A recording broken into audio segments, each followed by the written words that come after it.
Hello everyone. जो वक़्फ़ act, जब से वक़्फ़ कानून ये पारित किया गया है, जब से ये वक़्फ़ कानून आया है तब से ये आज मतलब बहुत ही ज़्यादा चर्चा में चल रहा है यह विषय। और इस पर फिर जब ये कानून बनाया गया था तो इस पर कुछ याचिकाएं भी दायर की गई थी सुप्रीम कोर्ट में। तो सुप्रीम कोर्ट की जो बैठक हुई थी उसके बाद क्या फ़ैसला आया सुप्रीम कोर्ट का, और जो भी बहुत सारे कुछ ऐसे नेताएँ हैं जो कि वक़्फ़ कानून के पक्ष में और कुछ विपक्ष में भी हैं। आज इस पूरी वीडियो में हम देखेंगे कि वक़्फ़ कानून है क्या और किसने इस कानून को लेकर किस नेता ने कौन सा बयान दिया है। तो आइए शुरू करते हैं हमारी ये आज की वीडियो। ये देखिए न्यूज़ क्या है पहले कि वक़्फ़ बोर्ड में नई नियुक्तियों पर रोक लगी है, केंद्र को 7 दिन का समय। सुप्रीम कोर्ट ने अंतरिम आदेशों में क्या कहा है। जो सुप्रीम कोर्ट का आदेश है उसने क्या कहा है, इसको आज हम देखेंगे कि कुछ भी नई नियुक्ति करने पर वक़्फ़ बोर्ड में उस पर मनाही कर दी गई है, रोक लगा दी गई है। अब देखिए सुप्रीम कोर्ट में दूसरे दिन की सुनवाई शुरू हो चुकी थी और हो चुकी है, अभी तो चलो खैर हो चुकी कंप्लीट हो गई है। इसी बीच All India Muslim Personal Law Board के सदस्य मौलाना खालिद रशीद फरंगी महली ने ANI से कहा कि उन्हें उम्मीद है कि सुप्रीम कोर्ट में न्याय मिलेगा। तो कुछ नेताओं को ऐसी उम्मीद है कि जो भी वक़्फ़ जो बना है कानून उसको लेकर न्याय मिलेगा उन्हें। अब देखिए ये वक़्फ़ है क्या, किसी को बहुत कन्फ्यूज़न रहता है कि ये वक़्फ़ हमने सुना तो बहुत है लेकिन इसका असल में अर्थ है क्या। तो क्या है, देखिए वक़्फ़ वह स्थायी दान होता है, एक प्रकार का ये एक दान होता है जो चैरिटी होती है, जो किसी धार्मिक, पवित्र या परोपकारी उद्देश्य से स्थावर या जंगम संपत्ति के रूप में किया जाता है, जिसे इस्लामी कानून द्वारा मान्यता प्राप्त होती है। असल में ये जो वक़्फ़ है ये इस्लाम धर्म को लेकर इससे जुड़ा हुआ वर्ड है, इस्लाम धर्म से। और इस्लाम धर्म में जब कोई भी कोई अपनी जो भी संपत्ति है, ज़मीन जायदाद है, किसी धार्मिक कार्य के लिए दान दे देता है तो उस दान देने वाले व्यक्ति को वाकिफ़ कहा जाता है। और जो ये दान होता है उसको क्या कहते हैं, मशरत उल खिदमत, कि जो अपनी खुशी से जब कोई व्यक्ति किसी को दान देता है तो उसे जो अंदरूनी खुशी होती है अंदर से, उसे क्या कहा जाता है कि मशरत उल खिदमत। तो ये इसमें मेन चीज़ तो यही है कि वक़्फ़ जो है इस्लाम धर्म से रिलेटेड है। और इस्लाम धर्म में जब कोई भी व्यक्ति अपनी संपत्ति को, अपनी ज़मीन जायदाद को किसी धार्मिक कार्य के लिए, जैसे कोई मस्जिद बनाने के लिए दे सकता है, कोई मकबरा बनाने के लिए, कोई कब्रिस्तान बनाने के लिए जगह दे सकता है, कोई मदरसा बनाने के लिए भी जगह दे सकता है।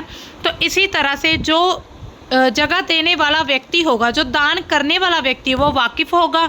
और जब उसे दान दे दिया है तो उसे क्या कहते हैं कि मशरत उल खिदमत, उसे अपनी खुशी से ये दान दिया है। अब देखिए इससे रिलेटेड केंद्रीय वक़्फ़ परिषद भी एक गठित की गई थी, 1964 की ये बात है, तब ये केंद्रीय वक़्फ़ परिषद बनाई गई थी। और इसका मुख्यालय अभी कहाँ पर है, शाहजहाँ मार्ग नई दिल्ली में है, जामनगर हाउस, ये प्रॉपर एड्रेस है इसका। सोवियत क्षेत्र की ये भारत में है। आधिकारिक भाषा कौन सी है इसकी, वक़्फ़ बोर्ड जो वक़्फ़ परिषद है उसकी उर्दू, हिंदी और अंग्रेजी है। इसके अध्यक्ष कौन होंगे कि अल्पसंख्यक कार्य मंत्रालय के राज्य मंत्री होंगे, सभी इसके जो अध्यक्ष होंगे। अब देखिए वक़्फ़ संशोधन अधिनियम को लेकर अब तक क्या क्या हुआ है, आज तक जितने दिनों से ये बात चल रही है, तब जब ये पेश किया गया था वक़्फ़ कानून को, वक़्फ़ जो विधेयक जब पेश किया गया था लोकसभा में, तो तब से लेकर क्या क्या हुआ है। सबसे पहले तो विधेयक का प्रस्ताव रखा गया था। ये प्रस्ताव कब रखा गया था, 2024 को लोकसभा में पेश किया गया था। इसका उद्देश्य था वक़्फ़ अधिनियम 1995 में संशोधन करके वक़्फ़ संपत्तियों के प्रबंधन में पारदर्शिता और जवाबदेही बढ़ाना था। सरकार को कुछ ऐसा आभास हुआ, ऐसा लग रहा था कि जो वक़्फ़ संपत्तियां हैं वो गैर कानूनी तरीके से वो चल रही हैं। इट मीन्स कि उनकी जो इनकम हो रही है, वक़्फ़ जो संपत्तियां, उसकी इनकम तो बहुत ज़्यादा हो रही है लेकिन सरकार को इनकम थोड़ी दिखाई जा रही है। तो इसी वजह से इसको में सुधार करने के लिए विधेयक का प्रस्ताव जो था वो रखा गया था। इसके लिए एक संयुक्त संसदीय समिति का गठन किया गया था जिसे JPC का नाम दिया जाता है।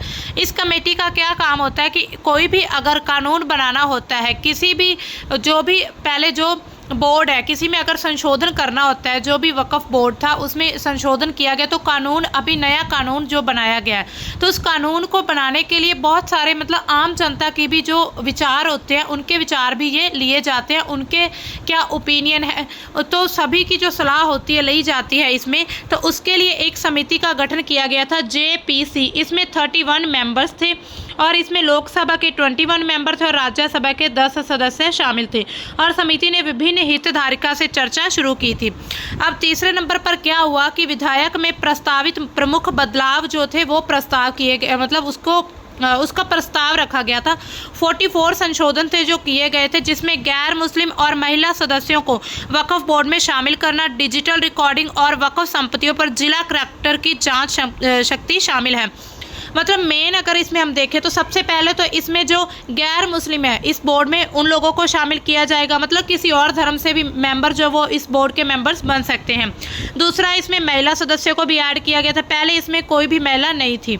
तो तीसरा क्या था कि इसको डिजिटली कर, मतलब इसको सारा रिकॉर्ड ऑनलाइन किया जाएगा अब। और चौथा क्या है, मेन पॉइंट है, हालांकि इसमें 44 संशोधन किए गए हैं।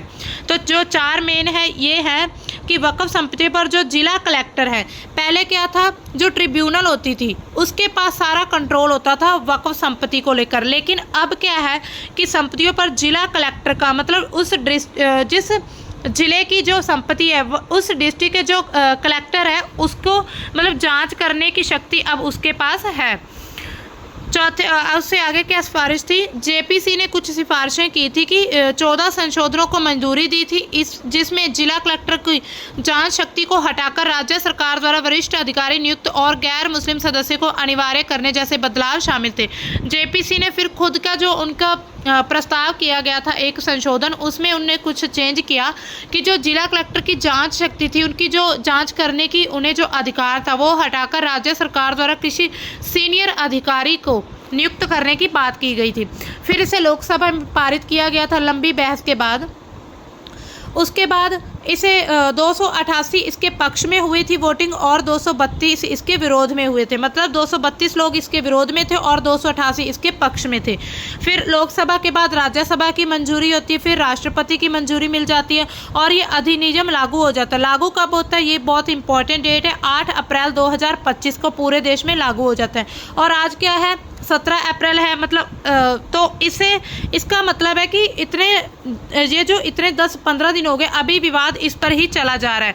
फिर इसमें क्या हुआ, जब ये कानून बना तो इसको जो सुप्रीम कोर्ट में एक चुनौती दी गई थी कि कुछ लोग चाहते थे कि ये कानून नहीं बनना चाहिए, इसमें दोबारा से फिर संशोधन किए जाए। तो इसीलिए इस कानून के खिलाफ सुप्रीम कोर्ट में 10 से ज़्यादा याचिकाएं दायर की गई थी, जिनमें कुछ जो मेंबर्स ने जिन नेताओं ने ये याचिकाएं दायर की हैं, जिन व्यक्तियों ने, उनके नाम आगे हम डिटेल में पढ़ेंगे। तो उन्होंने क्या कहा है कि इसे संविधान के अनुच्छेद 14, 25 और 26 का उल्लंघन बताया इन व्यक्तियों ने। अब देखिए, इस पर सुप्रीम कोर्ट की सुनवाई की तैयारी होती है फिर, और जो आज वो सुनवाई थी उसका फैसला आ गया था, तो इसलिए हम ये अपडेट आपके समक्ष लेकर आए हैं। तो अब देखिए, याचिका दायर करने वाले व्यक्ति कौन थे जिन्होंने ये याचिका दायर की थी। सबसे पहले असुद्दीन ओवैसी हैं, जो फिर दूसरे नंबर पर आप विधायक अमानतुल्लाह खान है। ये जो असुद्दीन ओवैसी हैं ये वक्फ बोर्ड के जो अध्यक्ष हैं। इसके बाद जो आते हैं आप विधायक Amanatullah Khan, association for the protection of civil rights Arshad Madani आते हैं। फिर समस्त केरल जमीयतुल उलेमा है, अंजुम कादरी, तैयब खान सलमानी, मोहम्मद शफी, मोहम्मद फजलुल रहीम और RJD नेता मनोज कुमार झा ने दायर की हैं। इसके अलावा TMC सांसद महुआ मोइत्रा और समाजवादी पार्टी के नेता जियाउर रहमान, इन्होंने भी याचिकाएं दायर की हैं। तो ये सभी व्यक्तियों के नाम हैं। वक्फ संशोधन अधिनियम को चुनौती देने वाली याचिकाओं पर सुप्रीम कोर्ट में सुनवाई पर आप नेता अमानतुल्लाह खान ने क्या कहा है। अब हम बात करेंगे जो अलग अलग व्यक्तियों ने जिन्होंने याचिकाएं दायर की हैं, तो उनका क्या कहना है, उनका क्या विचार है। उन्होंने कहा कि मैं सुप्रीम कोर्ट जजों और अधिवक्ताओं का शुक्रगुजार हूं, जिन्होंने धर्म से ऊपर उठकर देश की रक्षा करने में हमारी मदद की थी। हम फैसले से संतुष्ट हैं क्योंकि केंद्र सरकार ने कोर्ट में कहा है कि वक्फ बाय यूज़र के तहत संपत्तियां वक्फ के पास ही रहेंगी और वक्फ बोर्ड के सदस्यों से भी हस्तक्षेप नहीं होगा। केंद्र सरकार 7 दिन में जवाब देगी और डीएम कोर्ट से ऊपर कैसे हो सकता है, वह प्रावधान निश्चित रूप से हटाया जाएगा, वक्फ बोर्ड वैसे ही बना रहेगा। तो ये अमानतुल्लाह खान का कहना है। आगे देखिए कपिल सिब्बल ने क्या कहा है इस बात पर। उन्होंने कहा है कि अपने धार्मिक 2025 से ये जो अधिनियम बना है, इससे 2025 से मुसलमानों की धार्मिक और धनार्थ संस्थानों के प्रबंधन में धार्मिक स्वतंत्रता का उल्लंघन होता है। सिब्बल ने पूछा है कि सरकार कैसे तय कर सकती है कि मैं मुसलमान हूँ या नहीं हूँ और इसलिए वक्फ करने का पात्र हूँ या नहीं। उन्होंने कहा है कि सरकार ये कैसे कह सकती है कि केवल वे लोग ही वक्फ कर सकते हैं जो पिछले 5 वर्षों से इस्लाम का पालन कर रहे हैं। तो कुछ सरकार ने मतलब ये भी संशोधन किया है कि वो ही सिर्फ वक्फ मतलब दान करेंगे जो लोग 5 वर्षों से इस्लाम धर्म अपनाए हुए हैं। तो उनका ये सवाल है सरकार से कि सरकार कैसे तय करेगी कि मैं मुसलमान हूं या नहीं हूं। आगे देखिए तो जो कांग्रेस के सांसद है प्रमोद तिवारी, उनका क्या कहना है कि अदालत ने वही आपत्तियां उठाई हैं जो हमने जेपीसी राज्यसभा लोकसभा में उठाई थी। यह अनुच्छेद 25 और 26 का पूर्ण उल्लंघन है। क्या वे मुसलमानों को हिंदू मंदिरों में सलाहकार बोर्ड का हिस्सा बनने देंगे। अब देखिए एक ये प्रावधान किया गया है, इसमें एक संशोधन ये है कि इसमें गैर मुस्लिम, इस बोर्ड में गैर मुस्लिम सदस्य भी शामिल हो सकते हैं। तो इस पर जो कांग्रेस सरकार है उनका ये कहना है कि जब गैर मुस्लिम अगर वक्फ में हो सकते हैं तो जो हिंदू मंदिरों के जो सलाहकार बोर्ड है, जो हिंदू धर्म को लेकर बोर्ड बनाए गए हैं, उसमें फिर मुसलमानों को भी एंट्री दी जाएगी क्या। तो ये इनके सवाल है। अब जो केंद्रीय मंत्री गिरिराज सिंह है उन्होंने क्या कहा है कि तेजस्वी यादव ने कहा है कि जब वे सत्ता में आएंगे तो वे वक्फ को लागू नहीं होने देंगे। क्या वे इसे बिहार बंगाल बनना चाहते हैं। क्या वे बिहार के लोगों को मुर्शिदाबाद की घटना को याद दिलाकर इसे बंगाल बनाना चाहते हैं। तो जो तेजस्वी यादव है, केंद्रीय मंत्री गिरिराज सिंह है, उन्होंने कहा है कि जो तेजस्वी यादव कहते हैं कि जब वो आएंगे तो वक्फ को मतलब लागू नहीं होने देंगे। तो बिहार के लोग जो है राजद के नेतृत्व में राज्य को बंगाल नहीं बनाना चाहते हैं। तो ये इनका कहना है। आगे देखिए जो ममता बनर्जी है पश्चिम बंगाल की, उनका क्या कहना है। उन्होंने तो खुले तौर पर क्या दिया था कि ये वक्फ बोर्ड जो है ये पश्चिम बंगाल में लागू नहीं होगा। जो ममता बनर्जी उन्होंने, इस पर हमने एक अलग से वीडियो बनाई है कि उन लोगों के पूरे मतलब उनकी क्या कहना था, उन्होंने क्या कुछ जो भी अपील की थी लोगों को, इससे लेकर हमने एक अलग से वीडियो बनाया है। अगर आप इसकी जानकारी लेना चाहते हैं तो आप वो हमारे चैनल पर जाकर देख सकते हैं। अब देखिए वो ये क्या कहते हैं, ममता बनर्जी क्या कहती हैं कि प्रधानमंत्री नरेंद्र मोदी और भारतीय जनता पार्टी पर परोक्ष हमला करते हुए उन्होंने कहा है कि मुसलमानों के खिलाफ होने का आरोप लगाया है। तो ममता बनर्जी डायरेक्ट मतलब खुले तौर पर कह देती है कि भारतीय जनता पार्टी और मोदी जो है प्रधानमंत्री नरेंद्र मोदी वो मुसलमानों के खिलाफ है। बनर्जी ने मुस्लिम मौलवियों के साथ एक बैठक में उपस्थित लोगों को संबोधित करते हुए कहा है कि आप जो भाजपा सरकार है मुसलमानों के खिलाफ है, लेकिन सऊदी अरब में आप मुसलमानों से मिलते हैं। अगर आप दुबई यूएई जाते हैं तो आप वहां किसका आतिथ्य स्वीकार करते हैं। आप अपने देश में एक बात कहते हैं और बाहर दूसरी बात। उन्होंने आगे कहा कि वक्फ संशोधन अधिनियम के खिलाफ इंडिया ब्लॉक एकजुट रहने और साथ मिलकर लड़ने की अपील करता है। पश्चिम बंगाल के मुख्यमंत्री ने कहा, मैं इंडिया ब्लॉक से अपील करूंगी कि हम एकजुट रहें और साहसपूर्वक एक साथ रहें। यह कोई व्यक्तिगत मामला नहीं है, इसका असर सभी पर पड़ेगा। आज ये आपके खिलाफ हो सकता है तो कल ये किसी और के खिलाफ होगा। अब वे यूसीसी लाना चाहते हैं। तो इसमें यूसीसी की भी बात हो रही है, जो यूनिफॉर्म सिविल कोड है उसकी बात हो रही है कि जो सभी धर्मों को लेकर एक कानून बनाया जाएगा। शादी को लेकर, तलाक को लेकर तो एक मतलब कानून होगा जो एक समान सभी धर्मों पर लागू होगा। तो इस पर भी हम एक अलग से वीडियो बना चुके हैं यूसीसी पर। अगर आप इसकी जानकारी लेना चाहते हैं तो हमारे चैनल पर जाकर आप यूसीसी की वीडियो देख सकते हैं पूरे डिटेल में। और क्या कहती हैं जो ममता बनर्जी हैं, कहती हैं कि फिर ये ममता बनर्जी का कहना था ये। अब आगे जो है जगदम्बिका पाल कहते हैं कि अगर मुर्शिदाबाद और 24 परगना जल रहे हैं और पुलिस मूक दर्शक बनी खड़ी है, दुकानें लूटी जा रही हैं, घर जलाए जा रहे हैं, हिंदू मुर्शिदाबाद से मालदा की ओर पलायन कर रहे हैं। ऐसी ही स्थिति 1947 में थी जब हिंदू पाकिस्तान से अलग हुआ था और अब हिंदू अपने ही देश में पलायन कर रहे हैं। यह राज्य सरकार की पूरी तरह से प्रशासनिक विफलता है। वह राष्ट्रपति शासन लगाया जाना चाहिए। अगर उपद्रवी भीड़ द्वारा पुलिस तंत्र के सामने एक पिता और उसके बेटे की बेरहमी से हत्या कर दी जाती है तो निश्चित रूप से इसकी जिम्मेदारी राज्य सरकार पर है, जिसका नेतृत्व ममता बनर्जी कर रही हैं।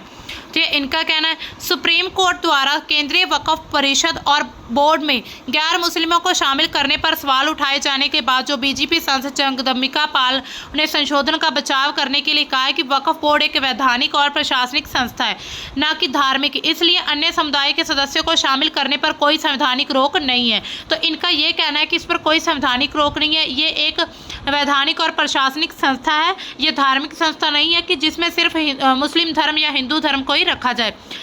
ANI से बात करते हुए संयुक्त संसदीय समिति के अध्यक्ष रहे पाल ने बताया है कि सुप्रीम कोर्ट ने स्वयं कहा था कि वक्फ बोर्ड एक धार्मिक संस्था नहीं है बल्कि कानूनी संस्था है। लेकिन पाल क्या कहते हैं कि यह एक वैध सवाल है, लेकिन यह बात यह है कि सुप्रीम कोर्ट आज ये सवाल पूछ रहा है, जबकि पहले भी ऐसे आदेश पारित हो चुके हैं। सुप्रीम कोर्ट ने कहा है कि वक्फ बोर्ड एक धार्मिक संस्था नहीं है बल्कि एक कानूनी संस्था है जो वक्फ संपत्तियों की देखभाल करती है। इसी तरह एक अन्य आदेश में कहा गया था कि वक्फ एक वैधानिक और प्रशासनिक संस्था है, न कि धार्मिक, इसलिए धार्मिक मामलों में हस्तक्षेप नहीं है। और यदि एक प्रशासनिक संस्था है तो इसमें मुस्लिम और गैर मुस्लिम दोनों सदस्यों का होना पूरी तरह से ठीक है। तो कुछ नेता ऐसे कहते हैं कि ये एक धार्मिक संस्था ना होकर अगर इसमें गैर मुस्लिम लोगों को शामिल किया गया, महिलाओं को ऐड किया गया या कोई और संशोधन किए गए तो बिल्कुल सही है। इट मीन्स कि कुछ नेता इसके पक्ष में भी हैं। अब देखिए, जब हम अदालत में बैठते हैं तो किसी धर्म के और मानने वाले नहीं रहते। तो ये CJI का मतलब चीफ जस्टिस ऑफ इंडिया, इसका बयान है। वो कहते हैं कि उनकी ये वर्डिंग है कि जब हम अदालत में बैठते हैं तो किसी धर्म के मानने वाले नहीं हैं। प्रधान न्यायाधीश संजीव खन्ना, न्यायमूर्ति संजय कुमार और न्यायमूर्ति KV विश्वनाथन की पीठ, उनकी बैठक ने जो वक्फ अधिनियम 2025 के उन प्रावधानों पर सवाल कर रही थी। केंद्रीय वक्फ परिषद और राज्य वक्फ बोर्ड में गैर मुस्लिम सदस्यों की नियुक्ति की अनुमति देते हैं। प्रधान न्यायाधीश ने कहा है कि क्या आप ये सुझाव दे रहे हैं कि मुस्लिमों सहित अल्पसंख्यकों को भी हिंदू धार्मिक संस्थानों का प्रबंधन करने वाले बोर्ड में शामिल किया जाना चाहिए? कृपया इसे खुलकर बताएं। तो ये सुप्रीम कोर्ट सवाल पूछता है। मामले में केंद्र का प्रतिनिधित्व करते हुए सॉलिसिटर जनरल तुषार मेहता ने प्रावधानों का बचाव करते हुए कहा है कि गैर मुस्लिम सदस्यों को शामिल करना सीमित है और इन निकायों की मुख्य रूप से मुस्लिम संरचना को प्रभावित नहीं करता है।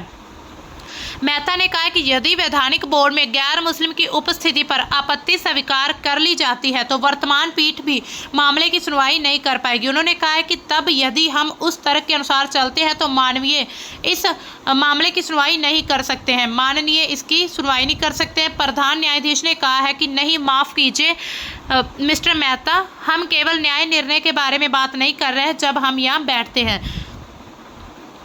तो हम किसी धर्म के मानने वाले नहीं रह जाते हैं, हम पूरी तरह से धर्मनिरपेक्ष हैं, हमारे लिए एक पक्ष या दूसरा पक्ष समान है। तो ये न्यायाधीश कहते हैं, जो सॉलिसिटर जनरल है तुषार मेहता, उनको जवाब देते हुए जो न्यायाधीश हैं वो कहते हैं। अब देखिए, वक्फ एक्ट पर सुप्रीम कोर्ट ने जो भी सुनवाई की थी उसका क्या रिजल्ट हुआ, क्या कुछ चल रहा है।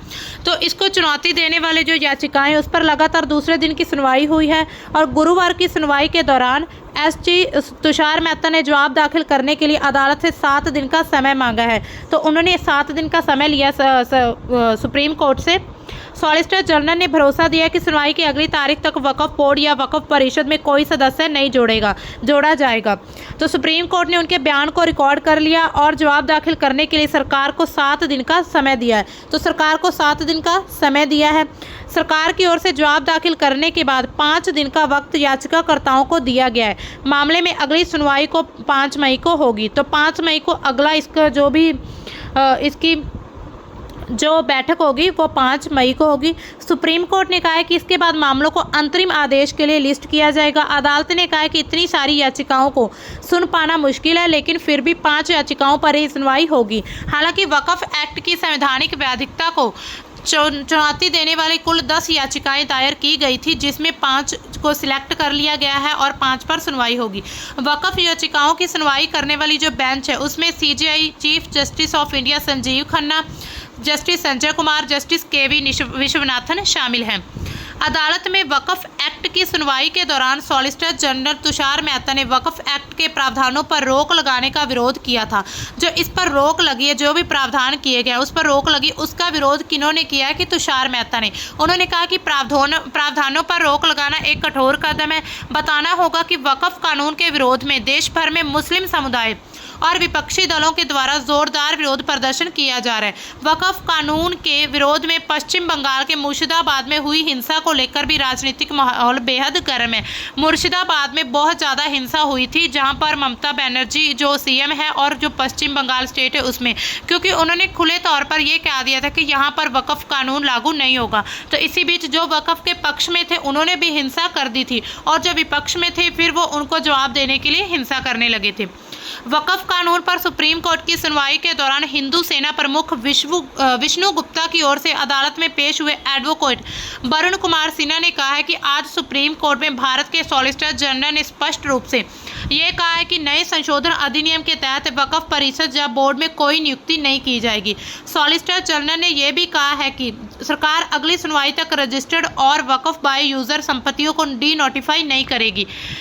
एसजी ने स्पष्ट कर दिया है कि सरकार किसी के खिलाफ नहीं है। तो ये सरकार का क्या कहना है कि जो इसमें जो बोर्ड बनाया गया परिषद है उसमें कोई भी नए व्यक्ति की, नए सदस्य की नियुक्ति नहीं होगी तब तक जब तक कोई इस पर फैसला नहीं आ जाता है।